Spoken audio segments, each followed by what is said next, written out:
नमस्कार, ज्ञान सागर में आपका स्वागत है। आज हम कक्षा 7 से हिंदी पाठ्य पुस्तक महाभारत कथा का भाग 29 पहला, दूसरा और तीसरा दिन को लेकर आए हैं। यह पहला, दूसरा और तीसरा दिन युद्ध का दिन बताया जाता है।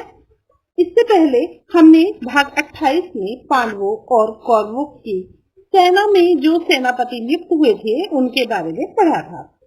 कौरवों के सेनापति भीष्म रहे और भीष्म के आहत होने पर कर्ण को उन्होंने सेनापति बनाया, जबकि पांडवों के सेनापति धृष्टद्युम्न को बनाया गया था।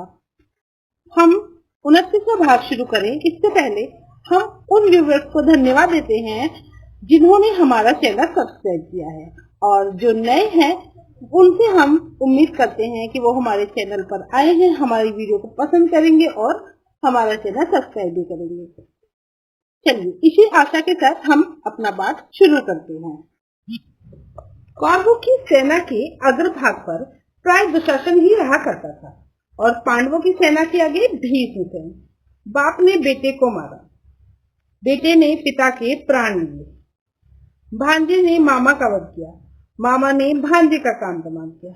युद्ध का यह दृश्य था। पहले दिन की लड़ाई में भीष्म ने पांडवों पर ऐसा हमला किया कि पांडव सेना थर्रा उठी। युधिष्ठिर के मन में भय छा गया। दुर्योधन आनंद के कारण झूमता हुआ दिखाई दे रहा था। पांडव घबराहट के मारे श्री कृष्ण के पास गए। श्री कृष्ण युधिष्ठिर और पांडव सेना का धीरज बंधाने लगे, उनको सलाह देने लगे। पहले दिन की लड़ाई में पांडव सेना की जो दुर्गति हुई उससे सबक लेकर पांडव सेना के नायक धृष्टद्युम्न ने दूसरे दिन बड़ी सतर्कता के साथ व्यूह रचना की और सैनिकों को साहस से बधाया। सारी कौरव सेना में 3 ही ऐसे वीर थे जो अर्जुन का मुकाबला कर सकते थे। हम जानते हैं वो भीष्म है, द्रोण है और कर्ण है, जिसमें भीष्म उनको आशीर्वाद दे चुके हैं कि आप सफल हो, मैं मजबूर हूँ।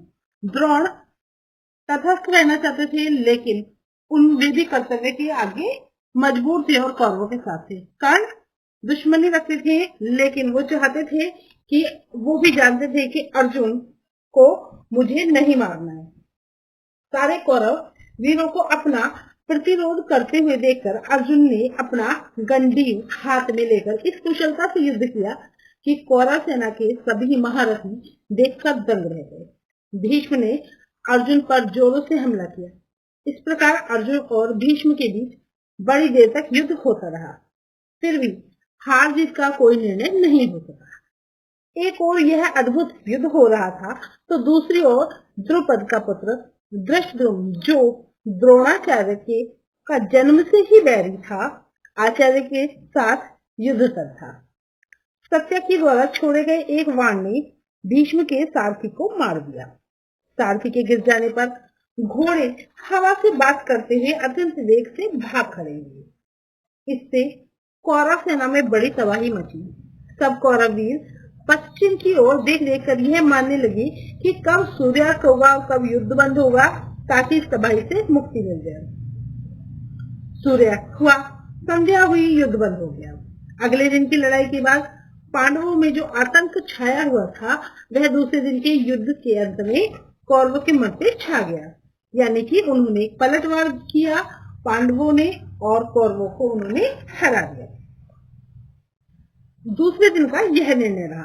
फिर तीसरे दिन दोनों सेनाओं की व्यूह रचना हो जाने के बाद दोनों पक्ष फिर से युद्ध में लग गए, एक दूसरे पर हमला करने लगे। भीष्म सेन द्वारा चलाए गए एक बाण से दुर्योधन जोर का धक्का खाकर बेहोश हो गया और रथ पर गिर पड़ा। यह देखकर उसके सारथी ने सोचा कि दुर्योधन जो है वो लड़ाई के मैदान से इसको हटा लिया जाए, जिससे कौरव सेना को दुर्योधन के मूर्छित होने का पता चले ही नहीं। इन्हीं विचारों से प्रेरित होकर सारथी जल्दी से रथ को युद्ध भूमि से हटाकर छावनी की ओर ले जाता है। छावनी वह जगह होती है जहाँ पर युद्ध से संबंधित लोग रहते हैं, अस्थायी निवास करते हैं और वहां से ही वो अपने अस्त्र शस्त्र को रखते हैं और लाते हैं। किंतु उसने जो सोचा था हुआ उससे उल्टा। अनुशासन के टूटने और सेना में खलबली मच जाने के कारण वह स्वयं बन गया। सैनिकों में भगदड़ मच गई। हुआ क्या कि जैसे ही दुर्योधन को सारथी लेकर चला गया तो वहां की सेना को लगा कि हमारे दुर्योधन का या तो अंत हो गया है या फिर पता नहीं क्या बात हो गई है।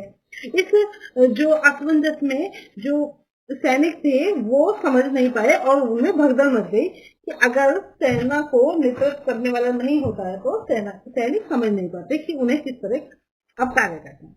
उधर पांडवों की सेना में आनंद छा रहा था क्योंकि दुर्योधन मूर्छित कर दिया गया।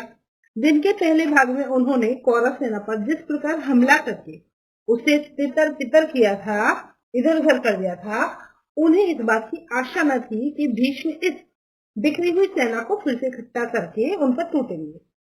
भीष्म ने ऐसा भयानक हमला किया कि पांडव सेना के पांव उखड़ गए। श्री कृष्ण, अर्जुन और शिखंडी के प्रयत्नों के बावजूद सेना अनुशासन में नहीं रह सकी। भीष्म के छोड़े गए कई बाण अर्जुन और श्री कृष्ण के शरीर पर ही लग गए। इस तरह से श्री कृष्ण को असीम क्रोध आ गया। उनसे रहा नहीं गया, उन्होंने खुद भीष्म को मारने की ठान ली। अर्जुन यह देखकर सन्न रह गए। उसने सोचा कि यह तो बड़ा नरक हो जाएगा। वह रथ से उतरा और श्री कृष्ण के पीछे भागा। अर्जुन के आग्रह पर श्री कृष्ण वापस लौटकर फिर से अर्जुन के रथ को हाँकने लगे।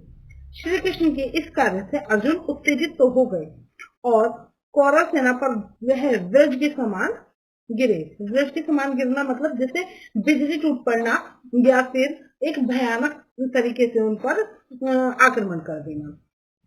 शाम होते होते कौरव सेना बड़ी बुरी तरह से हार गई थी। थकी हारी सेना मशालों की रोशनी में अपने शिविर पर लौट चली गई। ये था पहले, दूसरे और तीसरे भाग का दृश्य। अब हम चौथा, पांचवा और छठा भाग जो दिन है उसे हम पढ़ेंगे भाग 30 में। इससे पहले हम दरख्वास्त करते हैं कि अगर आपको हमारी वीडियो पसंद आती है तो लाइक कीजिए, दोस्तों में शेयर कीजिए और नए व्यूवर्स प्लीज हमारे चैनल को सब्सक्राइब कीजिए। जो नए सब्सक्राइब आए हैं हमारे पास, हम उन सब्सक्राइबर्स का शुक्रिया अदा करते हैं, आपका बहुत बहुत स्वागत करते हैं। पांव फटी, लड़ाई शुरू हो गई। पांव फटना कहते हैं कि जब सुबह की किरणें आनी शुरू होती हैं, सूर्य उदय होता है, सूर्य उदय हो जाता है, पांव फटी, लड़ाई शुरू हो गई। शैल्य का पुत्र मारा गया। यह चौथे दिन का दृश्य चल रहा है। भीष्मसेन ने दुर्योधन के 8 भाई मार डाले। दुर्योधन ने भी निशाना साधकर भीमसेन की छाती पर एक भीषण अस्त्र चलाया। चोट खाकर भीम मूर्छित होकर रथ पर बैठ गया। अपने पिता का यह हाल देखकर जो घटोत्कच था उसके क्रोध का ठिकाना नहीं रहा। हम जानते हैं कि भीम के पुत्र का नाम घटोत्कच है। वह आपे से बाहर हो गया और उसने भयानक युद्ध शुरू कर दिया। घटोत्कच के भीषण आक्रमण के आगे कौरव सेना टिक नहीं सकी। सेना को विह्वल होती देख भीष्म ने युद्ध बंद कर दिया और सेना लौटा दी। उस दिन की लड़ाई में दुर्योधन के कितने भाई मारे गए। चिंताग्रस्त दुर्योधन अपने शिविर में जाकर व्यथित हृदय से बैठ गया। उसकी आंखें भर आईं। संजय कुरुक्षेत्र के मैदान का आंखों देखा हाल धृतराष्ट्र को सुना रहे थे। हम यहाँ जानते हैं कि संजय वह व्यक्ति है जिन्हें एक दिव्य दृष्टि प्राप्त हुई है और वह धृतराष्ट्र, क्योंकि वो अंधे हैं और नेत्रहीन है, तो नेत्रहीन धृतराष्ट्र को वो सारा हाल वहीं बैठे बैठे देखा कर सुनाते हैं, दिव्य दृष्टि से देखते हैं कि क्या हो रहा है और वो राजा को बताते रहते हैं। वहां का बयान सुनते सुनते धृतराष्ट्र व्यथित हो जाते हैं। वह दुख उनकी सहन शक्ति से भारी पड़ जाता है। वह कुछ कह सुन अपना शोक हल्का कर लेते हैं। दुर्योधन बड़ी देर तक विचारों में डूबा रहा। इसी प्रकार सोचते सोचते उसे नींद आ गई। सुबह होने पर दोनों सेनाएं फिर युद्ध के लिए सज्जित हो गई।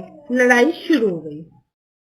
उस दिन संध्या होते होते अर्थात 5वें दिन संध्या होते होते अर्जुन ने हजारों कौरव सैनिकों का जीवन समाप्त कर दिया। यह देखकर पांडव सेना के वीरों ने अर्जुन को चारों ओर से घेर लिया और जोर का जय जयकार कर उठे। उधर सूरज डूबा और भीष्म ने युद्ध बंद करने की आज्ञा दी। दोनों ओर के थके थकाए सैनिक अपनी अपनी छावनी की ओर चल पड़ी। अब आता है छठा दिन। छठा दिन सुबह से ही युद्ध छिड़ने पर दोनों तरफ की जनहानि बड़ी तादाद में होने लगी। पर अंत में द्रोण ने वह तबाही मचाई कि पांडव सेना के पांव उखड़ गए। इसके बाद तो अंधाधुंध युद्ध होने लगा। अंत में दुर्योधन बुरी तरह घायल हुआ और बेहोश होकर रथ से गिर पड़ा। तब कृपाचार्य ने बड़ी चतुराई से उसे रथ पर ले लिया। अब कृपाचार्य दुर्योधन को रथ पर ले जाते हैं, जिससे दुर्योधन की जान तो बच जाती है। आकाश लाल हो चला, सूरज डूबना ही चाहता था, फिर भी कुछ मुहूर्त तक युद्ध जारी रहा। सूर्यास्त के बाद युद्ध समाप्त हुआ। आज का युद्ध इतना भयानक था कि धृष्टद्युम्न और भीमसेन के सकुशल शिविर पर लौट आने पर युधिष्ठिर ने बड़ा आनंद मनाया। उनकी खुशी की सीमा न रही और इस प्रकार छठा दिन भी युद्ध का समाप्त हो जाता है। हम इस भाग में 7वां, 8वां और 9वां दिन भी पढ़ना चाहते हैं। आशा करते हैं आपको हमारी वीडियो पसंद आ रही है। वीडियो पसंद आ रही है तो लाइक कीजिए, दोस्तों में शेयर कीजिए और चैनल के नए व्यूअर्स चैनल को सब्सक्राइब कीजिए। और नए सब्सक्राइब आपका हृदय से हम स्वागत करते हैं अपने चैनल पर। वो आपका ही चैनल है। 7वां, 8वां और 9वां दिन। 7वें दिन का युद्ध केंद्रित नहीं था, अर्थात मोर्चों पर वह व्याप्त था। प्रत्येक मोर्चे पर विख्यात वीरों में घमासान युद्ध होता जा रहा था।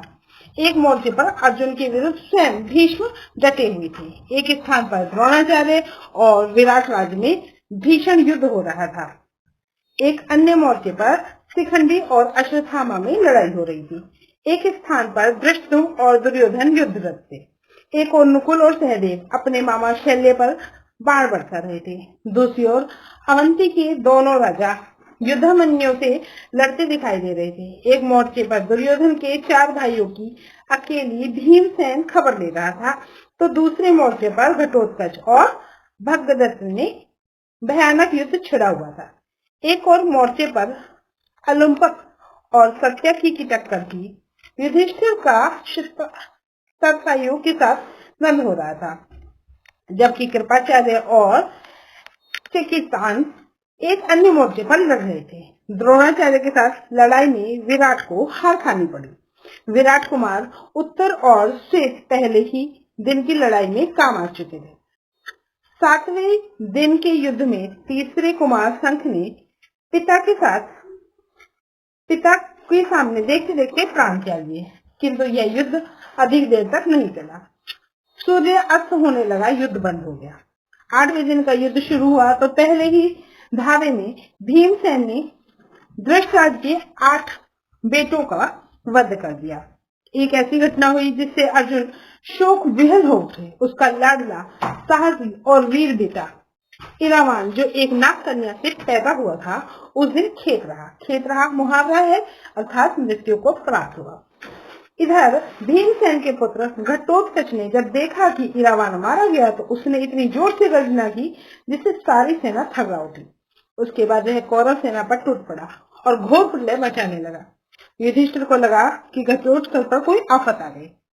उन्होंने तत्काल भीमसेन को घटनास्थल पर भेज दिया। भीमसेन के आ जाने पर तो युद्ध की भयानकता और अधिक बढ़ गई, किंतु जल्दी ही सूर्यास्त हो गया और युद्ध बंद हुआ। 9वें दिन के युद्ध में अभिमन्यु और अलकुश में घोर संग्राम छिड़ गया। धनंजय के पुत्र ने पिता की ही भांति रण कौशल का परिचय दिया। पांडवों की सेना की पितामह ने उस दिन बड़ी दुर्गति की। यहाँ तक कि अर्जुन और श्री कृष्ण दोनों को ही बड़ी पीड़ा हुई। सैनिक बहुत पीड़ित हो रहे थे। थोड़ी देर में सूर्यास्त हुआ और उस दिन युद्ध बंद कर दिया गया। इस प्रकार 7वां, 8वां और दिन 9वां समाप्त होता है।